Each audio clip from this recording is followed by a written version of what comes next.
छेनू के कारनामों से उसके कुछ विरोधी भी पैदा हो गए थे। यह विरोधी दल, जिसका नेता भूरा नाम का आदमी था, असल में वो चोर उचक्कों की प्रवृत्ति का था। मेहनत से जी चुराने वाले भूरा ने गांव के 8-10 आदमियों को अपने साथ इस गलत राह पर डाल दिया था। कई प्रकार की बुरी आदतों का शिकार यह दल चोरी करने में बड़ा ही प्रवीण था। एक बार गांव में बरसात नहीं हुई तो खेती का काम ढीला पड़ गया।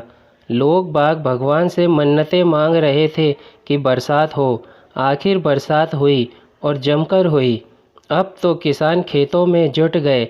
एक साथ सबका काम शुरू हुआ तो मज़दूरों का अकाल सा पड़ गया। मज़दूरों ने भी मौका जानकर मजदूरी बढ़ा दी। छेनू को भी अपने खेत की खुदाई करानी थी ताकि बीज बोया जा सके, लेकिन मज़दूर तो ढूंढने पर भी नहीं मिल रहे थे। जो मिलते थे वह इतना अधिक मांगते कि चुप रह जाना पड़ता था। छेनू भी परेशान था कि उसके खेत की खुदाई कैसे होगी। ज़मीन में अभी तो नमी थी, लेकिन नमी जाने के बाद तो मुश्किल और बढ़ जाएगी।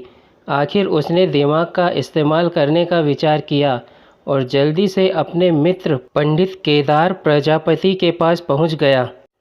छेनू को देखकर प्रजापति जी बड़े प्रसन्न हुए और कहने लगे, आओ छेनू, आज हमारी याद कैसे आ गई। छेनू बोला, आवश्यकता आ पड़ी है आपकी, नहीं तो बिना आवश्यकता के कौन कहाँ जाता है। खेत खोदने के लिए मजदूर नहीं मिल रहे हैं। प्रजापति जी कहने लगे, अब भाई हमसे तो कुदाल चलाई नहीं जाएगी, वरना हम जरूर चलते। प्रजापति की बात सुनकर छेनू कहने लगा, अरे पंडित जी, आपसे कुदाल नहीं चलवानी है हमें, आप तो बस एक छोटा सा काम कर दीजिए। प्रजापति जी बोले, आदेश करो। छेनू बोला, आप बस एक अफवाह फैला दीजिए कि छेनू की कुंडली के अनुसार उसे शीघ्र ही कोई गड़ा हुआ खजाना मिलने वाला है। प्रजापति जी बोले, उससे क्या होगा। छेनू ने कहा, बस फिर सब कुछ हो जाएगा, आपकी इतनी कृपा से ही सब सिद्ध हो जाएगा। प्रजापति जी बोले, यह तो मेरे बाएं हाथ का खेल है। फिर छेनू धन्यवाद देकर अपने घर लौट आया। पंडित जी ने अपना काम कर दिया। सारे गांव में यह बात फैल गई कि शीघ्र ही छेनू को कोई गड़ा हुआ खजाना मिलने वाला है।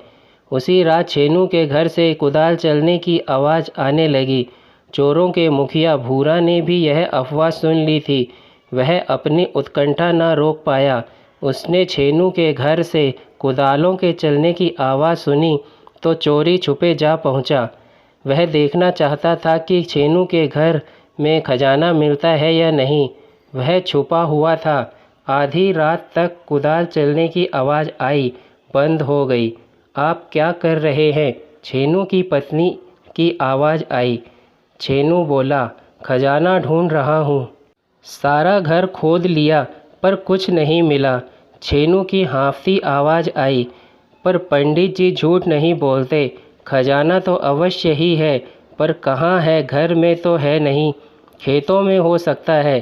पत्नी ने कहा, ये बात अब आई बात समझ में। मेरी माँ कहती भी थी कि हमारे खेत सोने की खान है।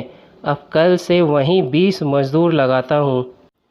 भूरा चोर समझ गया कि छेनू थक जाने के कारण खेत अभी नहीं खोद पा रहा, वरना खजाना आज ही निकालने को आतुर था।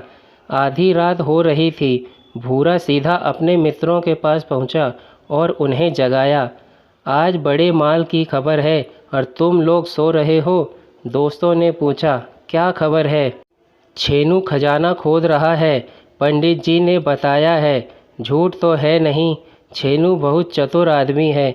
वह आज अपने घर को खोद रहा है। अकारण तो वह घर खोदने वाला नहीं था। यह बात तो है, बहुत होशियार आदमी है।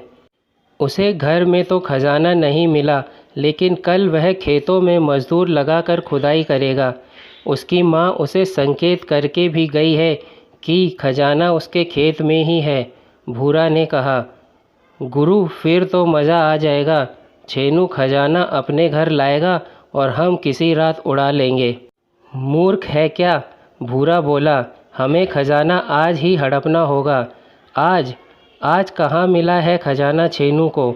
दोस्त बोले, अबे अपने अपने घर से कुदाल लेकर आओ, मेरे साथ चलो।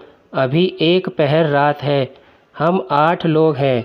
जब तक छेनू जाग कर खेत पर पहुँचेगा तब तक तो हम माल बटोर लेंगे। यह अच्छा रहेगा गुरु। चोर मंडली हर्षित हो उठी। सुबह छेनू का चेहरा देखने लायक होगा। जल्दी ही चोर मंडली अपने अपने घर से कुदाल लेकर आ गई और पहुंच गई छेनू के खेतों पर। उसके चेले खुदाई कर रहे थे।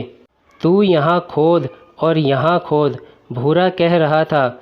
गुरु तुम भी तो कुछ करो, खजाना मिलते ही सबसे पहले आगे दौड़ोगे, एक साथी ने कहा। भूरा ने कुदाल संभाली और जुट गया। पौ फटने तक छेनू का सारा खेत खुदा पड़ा था। चोर मंडली पस्त होकर मेड़ पर बैठी थी। गुरु कुछ भी हाथ नहीं लगा।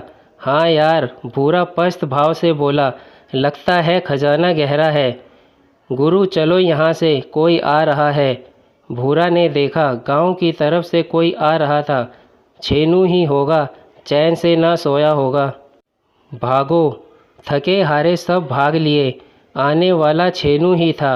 उसने उन्हें भागते देख लिया था। छेनू मुस्कुराया। खेत पर आया तो देखा कि उसकी तरकीब काम कर गई थी। खेत बिजाई के लिए तैयार हो गया था। उसने घर पहुंचकर पत्नी को सारा किस्सा सुनाया तो हंस हंस कर लोटपोट हो गई।